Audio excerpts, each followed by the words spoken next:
name is Chief Madaki Omadachi Ame. I hail from Aukpa, Adoka, in Otukpo local government area of Benue State. I lived most of my youthful life in Otukpo, where my father was working in the civil service before we were born, and continued in that work until maybe like 25 years ago when he retired. And then I went to school in St. Francis Primary School, Otukpo, for my primary education, and then I went to St. John Secondary School, Amuke, for my secondary education. When I finished my secondary education, I went to the advanced level education in the School of Basic Studies in Makurdi from 1982 to 1984, where during that period I was in School of Basic Studies in Makurdi with people like Governor Gabriel Suswam, who eventually became the governor of Benue State from 2007 to 2015. And then, of course, great people like Paul Harris Ogbole, Senior Advocate of Nigeria, and a number of other people like Moses Adagusu, who is the director with the Corporate Affairs Commission, Dr. Utile, who was registrar of Benue State University for quite a number of years, Professor Vitalis Tahule, who is currently the Dean of Law, Benue State University, several of my contemporaries. Our School of Basic Studies, Makurdi class of 84, actually produced a lot of very prominent people in Benue State.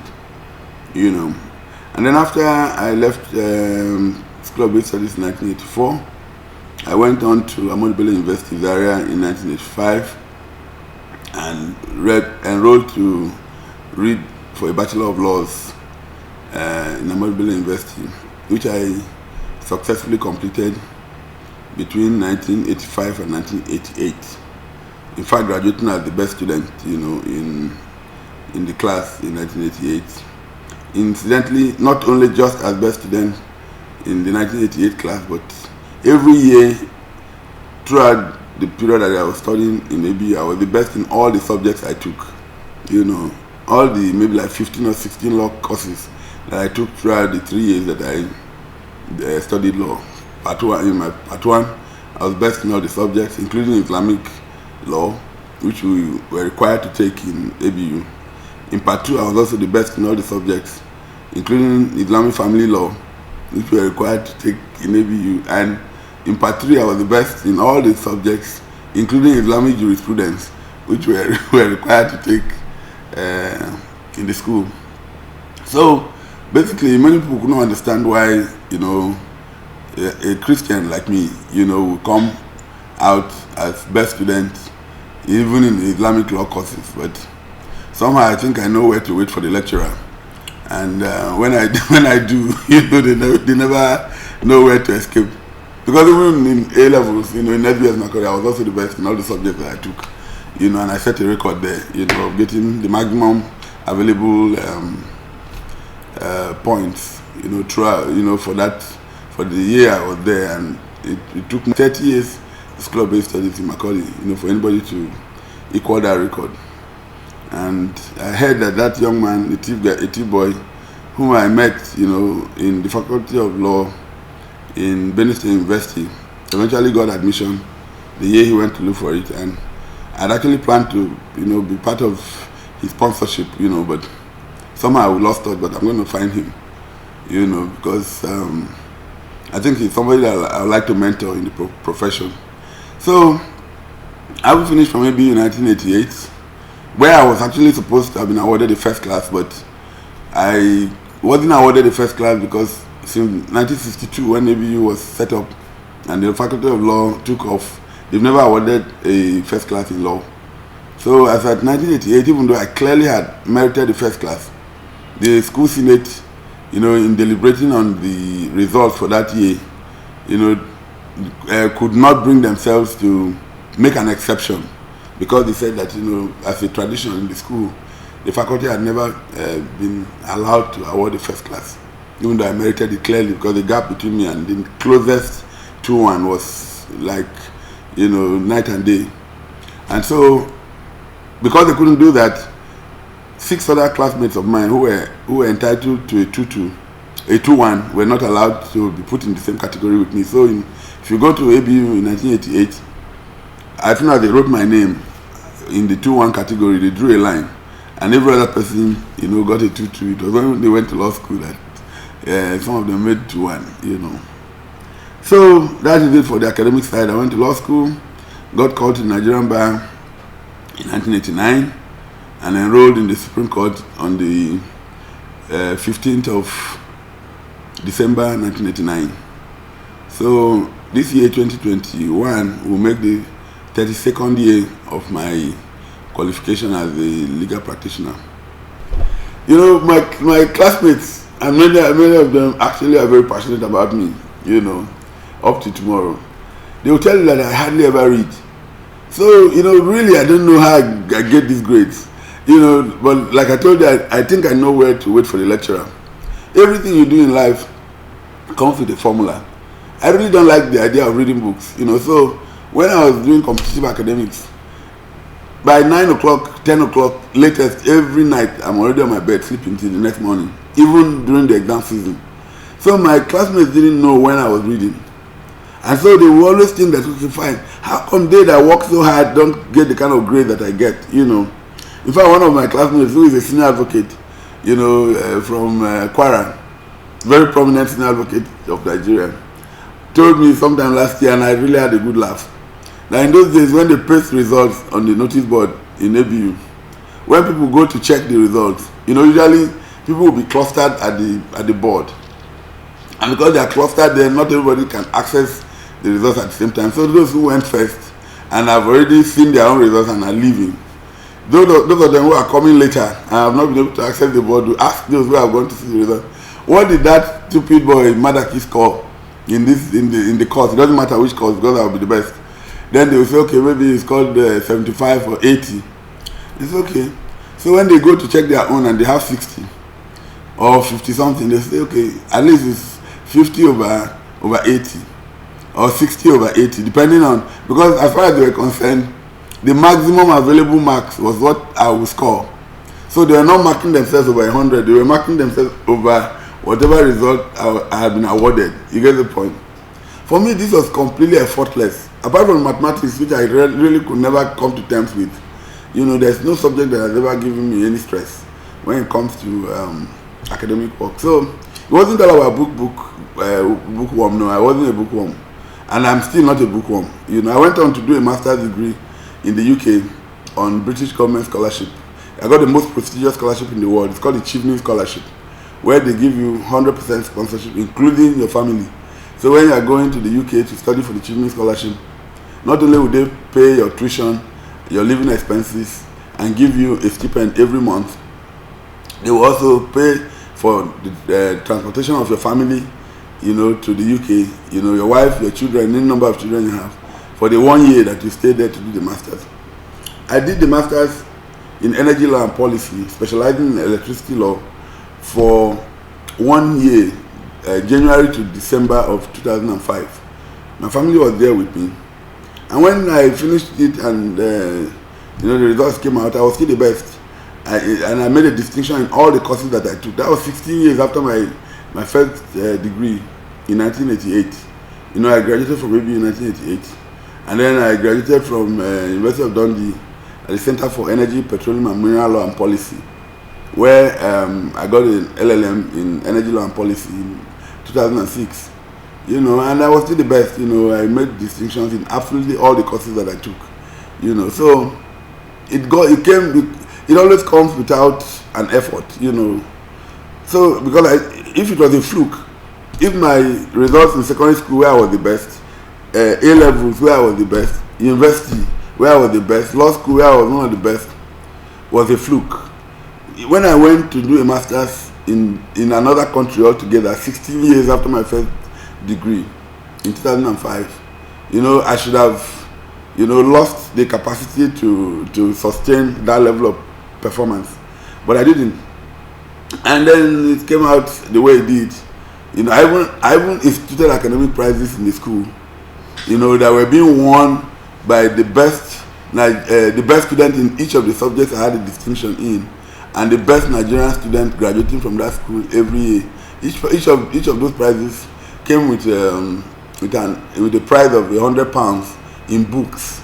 You know, it wasn't given in cash. You know, you go to the bookshop, the university bookshop, they give you tokens, and then you go to the university bookshop to buy books to the tune of £100. And in the UK, books up to £100 can actually be quite a pile on the ground. You know, so that ran for quite some time. You know, before I decided to terminate it. So every year it was £500 worth of prizes that I instituted at the Center for Energy, Petroleum and Mineral and Policy.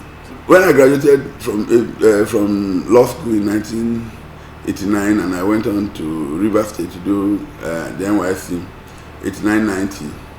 On finishing NYSC in 1990, the first attraction for me was not to go and take up any paid government job, because then salaries from government employment was a joke. You know what I mean? Even now, I think it's still a joke. I think the government, you know, government pay is skewed in favor of politicians and people who don't add value. That's why lecturers don't get paid well. That's why those who actually contribute well, you know, towards, you know, the growth of the country don't get paid well. But politicians who actually add next to no value to the lives of people on a daily basis are the ones who, you know, go, because they are the ones who appropriate the money. They appropriate most of it to themselves. So at the end of the day, even though I was the best student from my university, and they really wanted me to come back and lecture. In fact, they admitted my younger sister to the same faculty to read law, in the hope that would lure me to come back to ABU to lecture. But I looked at it and I said, no, there's a proverb in my place that if you want to make a career in teaching, you should look at the head of the headmaster. If what you see on the headmaster's head on day one, when you are coming with your stashed clothes, you know, to come and resume as a classroom teacher, on that day one, you don't like it, then you should just tell yourself that this is not the career for you. Because you will not become a headmaster until after 30 to 40 hard years of teaching in the classroom. But so if the man who has attained that ultimate position in the primary school, who is the headmaster, doesn't look the way you would like to look when you have spent that much time teaching, then the time for you to run away to some other thing is then, not when you have spent most of your youthful life, you know, in the wrong profession. So I sidestepped academics because, you know, much as I knew that I knew more than most of my peers, you know, from the academic perspective, I would love to impart knowledge, and actually did impart quite some knowledge to my classmates, you know, and juniors when I was in school.